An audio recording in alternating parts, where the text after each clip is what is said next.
নমস্কার বন্ধুরা, রাখিস ফুড হাবের আরও একটা নতুন ভিডিওতে আপনাদের সবাইকে ওয়েলকাম। চলুন আজ শীতের সকালের জন্য একদম পারফেক্ট জলখাবারের রেসিপি শেয়ার করি।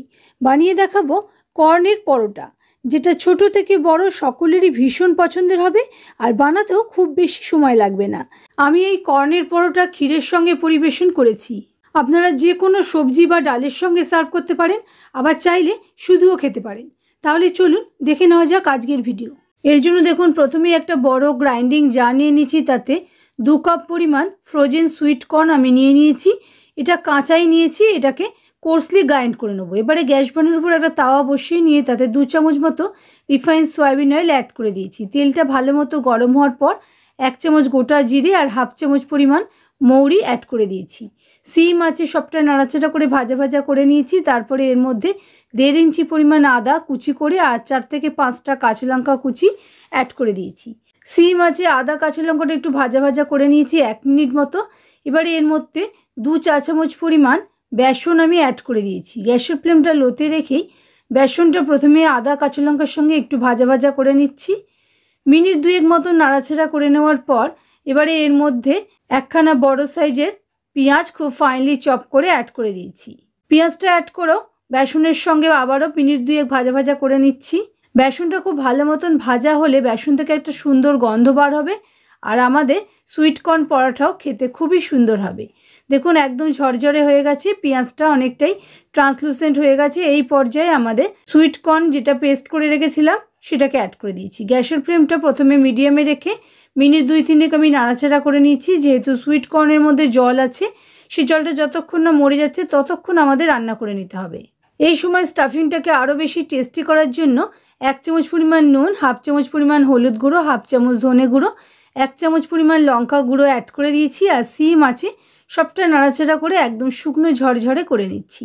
সিম আঁচেই করছি যাতে খুব ভালো মতন সমস্ত জলটা শুকিয়ে যায়।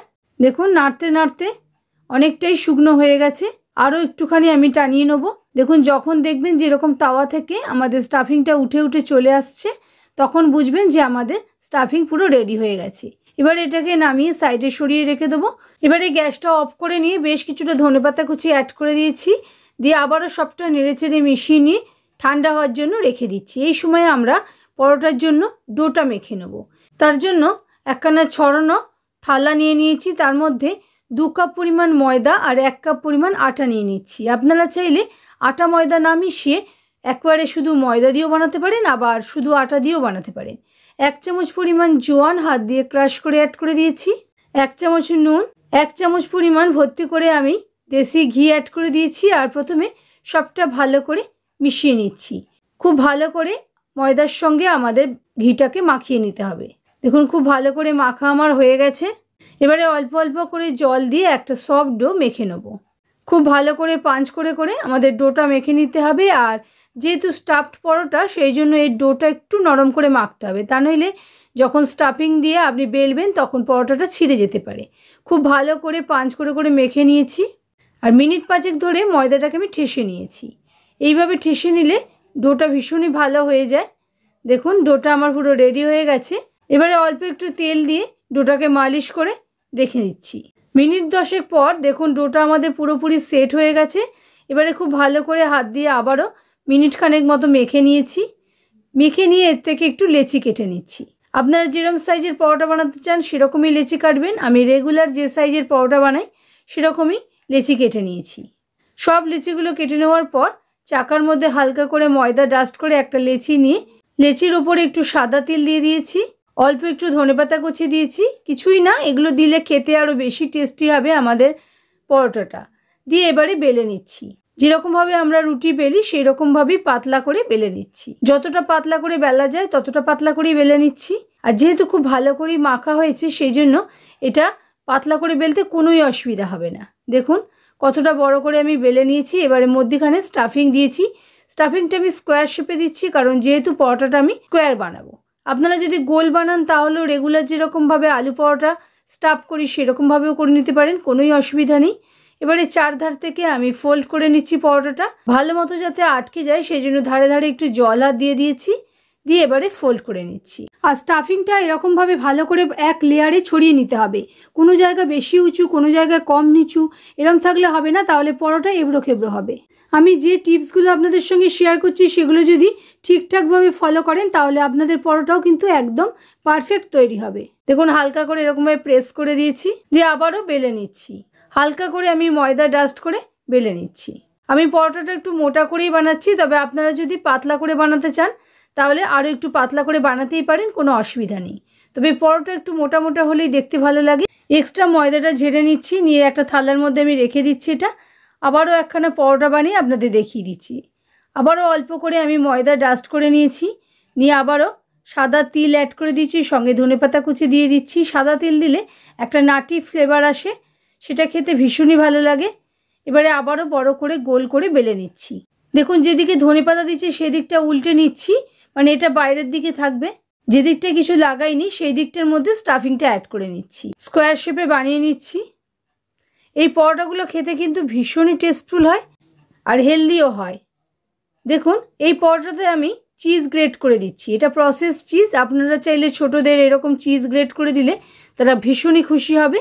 ছোটরাই বা কেন, আমরা বড়রাও ভীষণই চিজ খেতে পছন্দ করি, চাইলে এইরকমভাবেও করতে পারেন। দেখুন বেশি করে আমি চিজ দিয়ে দিয়েছি, দিয়ে এবারে আবারও ফোল্ড করে নেব। আমি একটু বেশি করেই চিজের ব্যবহার করলাম, আপনারা চাইলে একটু কম চিজও ব্যবহার করতে পারেন। ফোল্ড করে হালকা করে প্রেস করে দিচ্ছি যাতে এটা খুলে না যায়। দেখুন এবারে উপর থেকে আবারও হালকা করে ময়দা ডাস্ট করে নিয়েছি, নিয়ে এরকম স্কোয়ার শেপেই বেলে নেব। আলতো হাতে করতে হবে যাতে আমাদের স্টাফিং না বেরিয়ে আসে। দেখুন পরোটা আমার বেলা হয়ে গেছে, এক্সট্রা ময়দাটা আমি ঝেড়ে নিয়েছি। এবারে তাওয়াটা খুব ভালো করে গরম করার পর পরোটাটা অ্যাড করে দিয়েছি আর হালকা হাতে সেঁকে নিচ্ছি। গ্যাসের ফ্লেমটা এই পর্যায়ে মিডিয়ামে আছে। এরকম স্প্যাচুলা দিয়ে চেপে চেপে সেঁকে নিচ্ছি। দেখুন দু পিঠ ভালো মতন সেঁকা হয়ে গেছে। আমি এখানে প্রসেস চিজের ব্যবহার করেছি, তবে আপনারা চাইলে মজরেলা চিজও ব্যবহার করতে পারেন। এবারে উপর থেকে হালকা করে তেল দিয়ে দিচ্ছি। আমি কম তেল দিয়ে পরোটাটা ভাজছি, তবে আপনারা চাইলে বেশি তেল দিয়েও ভাজতে পারেন, তাহলে বেশি ক্রিস্পি হবে আর খেতেও বেশি ভালো লাগবে। আজকে আমি এই পরোটাটা তেল দিয়ে ভেজেছি, তবে আপনারা চাইলে ঘি বা বাটার দিয়েও ভাজতে পারেন, তাহলে খেতে আরও বেশি ভালো লাগবে। পরোটাগুলো মিডিয়াম ফ্লেমেই ভাজবেন, তা নাহলে কিন্তু পুড়ে যাবে। দেখুন পরোটাটা কীরকম সুন্দর তৈরি হয়েছে আর কতটা ফুলেছে, কতটা ক্রিস্পি হয়েছে। তাহলে দেখতেই পেলেন বন্ধুরা, কত সহজে তৈরি হয়ে গেল আমার আজকের কর্ন পরাঠা। বাড়িতে একবার রেসিপিটা অবশ্যই ট্রাই করবেন। পরোটাটা ছিঁড়ে আপনাদের দেখাচ্ছি স্টাফিংটা কীরকম কোনা পর্যন্ত পৌঁছে গেছে, আপনারা দেখলেই বুঝতে পারবেন। খেতে কিন্তু অসম্ভব টেস্টফুল হয়েছে। দেখুন পুরে ঠাসা পরোটা আমাদের রেডি। এই পরোটাটা শুধুই খাওয়া যায়, এতটাই টেস্টফুল হয়। তবে আমি একটু মিষ্টিমুখ করার জন্য এখানে ক্ষীর সার্ভ করেছি। আশা করি বন্ধুরা আমার আজকের রেসিপি আপনাদের ভালো লেগেছে। যদি ভালো লাগে প্লিজ লাইক শেয়ার কমেন্ট করতে ভুলবেন না।